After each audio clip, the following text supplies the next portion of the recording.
Bonjour chers auditeurs, bienvenue sur Technologym. Alors Technologym, c'est une émission enregistrée avec les étudiants de DUT GYM, génie industriel et maintenance à l'IUT. Nous enregistrons l'émission en direct de l'IUT du littoral Côte d'Opale sur le site de Longnes. Je suis entouré de deux étudiants en DUT, première année. Justine, bonjour. Bonjour. Et Hugo. Bonjour. Alors bonjour à tous les deux et bonjour bienvenue dans cette émission dédiée aujourd'hui à la technologie ou les innovations médicales.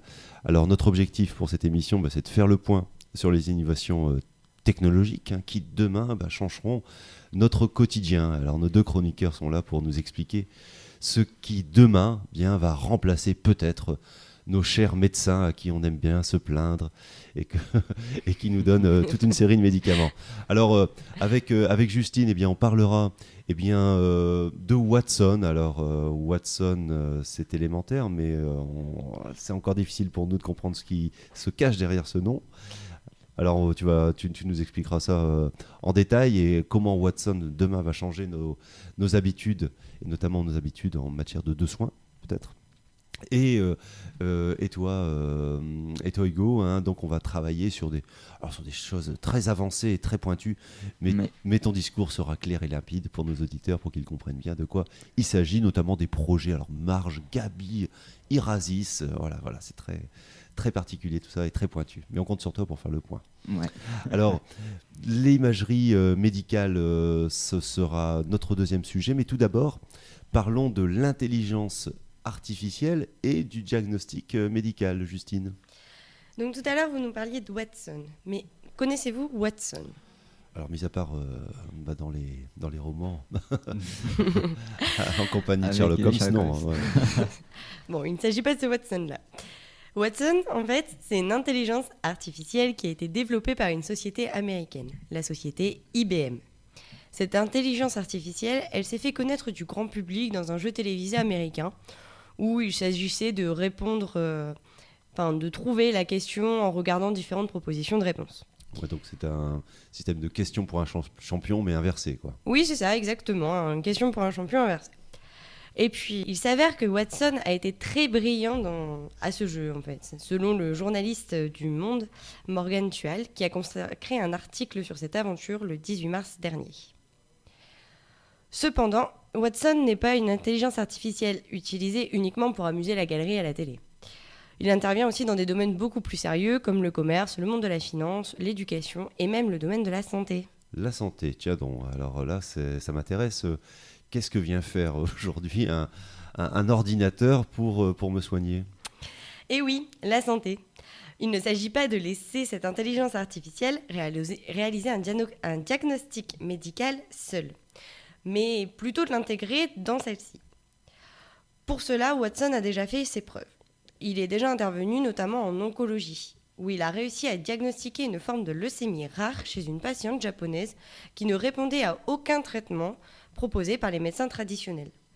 Il faut savoir qu'il a trouvé le traitement de la patiente en 10 minutes. Cependant, cette prouesse de Watson n'est pas un coup d'essai. En effet, Watson intervient dans le diagnostic médical de divers cancers, avec des taux de fiabilité généralement supérieurs à celui d'un médecin traditionnel et des spécialistes. On peut donner comme exemple, pour un cancer du poumon, une fiabilité d'environ 50-60% pour un médecin spécialiste traditionnel en oncologie, contre 90% pour Watson. Eh bien, dis donc, Watson, il est plutôt efficace.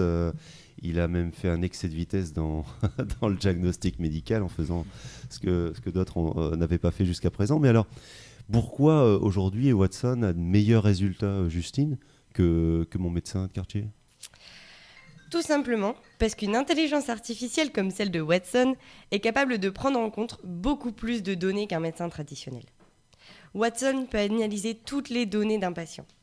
Non seulement ses symptômes, mais aussi ses consultations médicales, les antécédents familiaux, les résultats d'examen, ses données comportementales et bien d'autres. De plus, l'oncologie est un domaine très pointu où les avancées scientifiques, tant en génétique qu'en pharmacologie, vont très vite. D'accord. Alors, savez-vous à quoi sont dues ces capacités d'analyse développées ?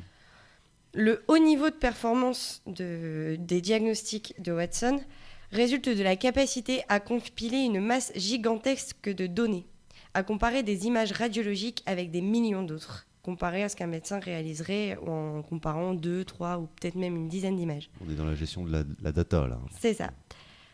En plus de ça, il est capable d'émettre des hypothèses de diagnostic et thérapeutiques.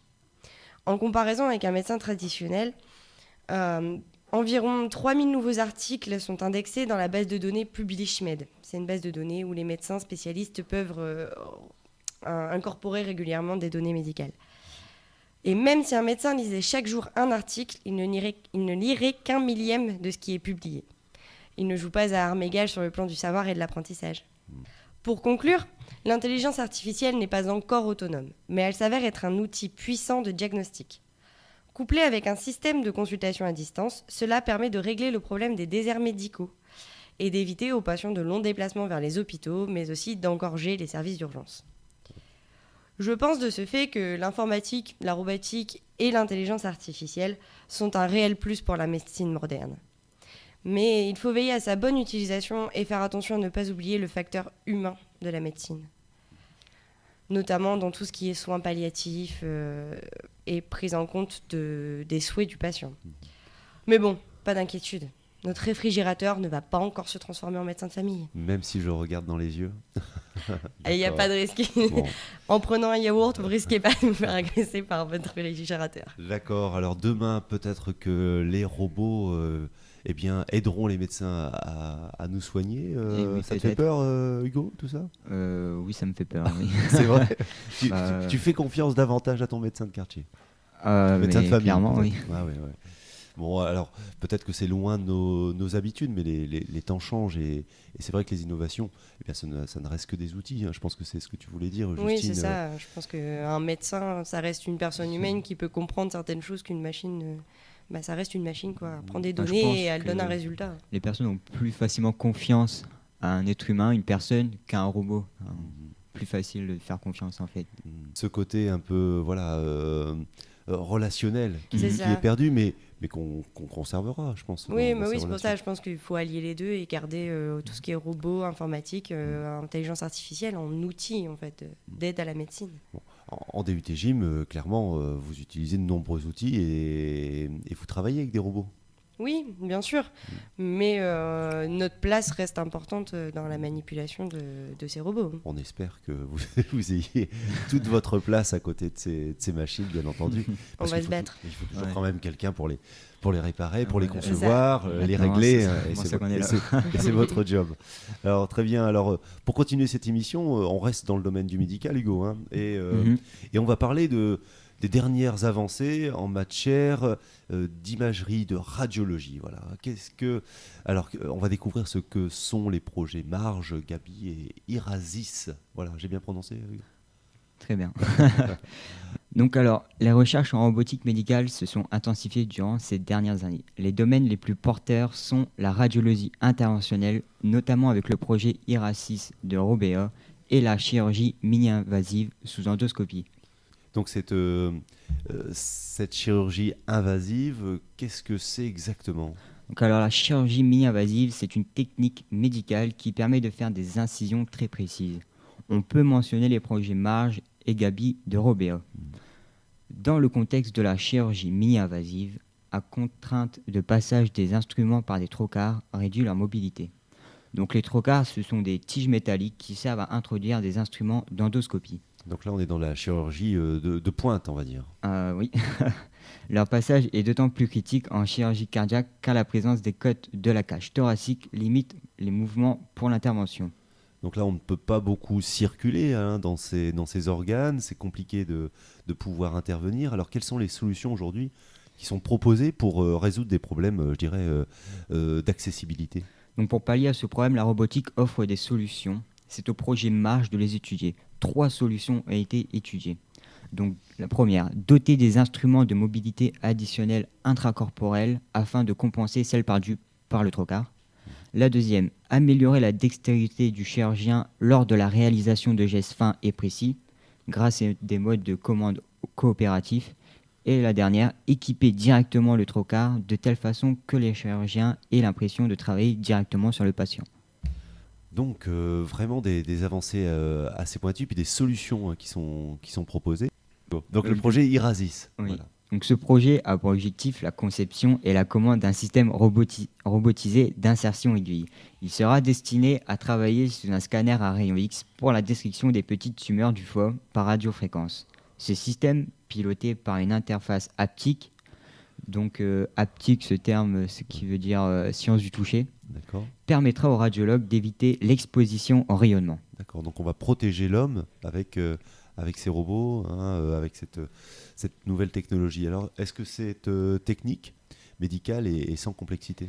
Bien sûr, il y a des complexités comme dans toutes les techniques médicales. Donc les difficultés du projet sont multiples, avec l'espace réduit du scanner et la nécessité du robot à suivre en temps réel les mouvements de la tumeur dus à la respiration du patient.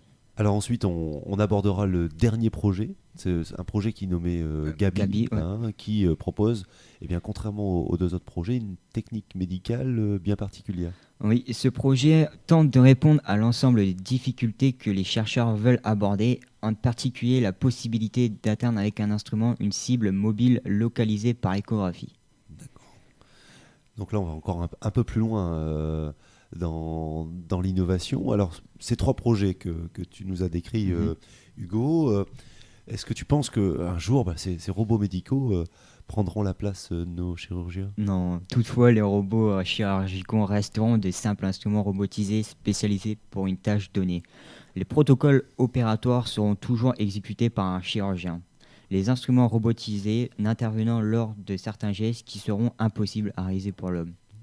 Et du coup, peut-être des maladies que l'on pourrait corriger, enfin soigner avec de nouveaux outils. Exactement. Alors, donc tous les deux, vous nous avez baigné dans un futur proche. Peut-être que ces technologies existent déjà. On n'était pas du tout dans une émission de science-fiction sur les auditeurs. On est bien ancré dans la réalité. Et ces technologies, c'est pour demain.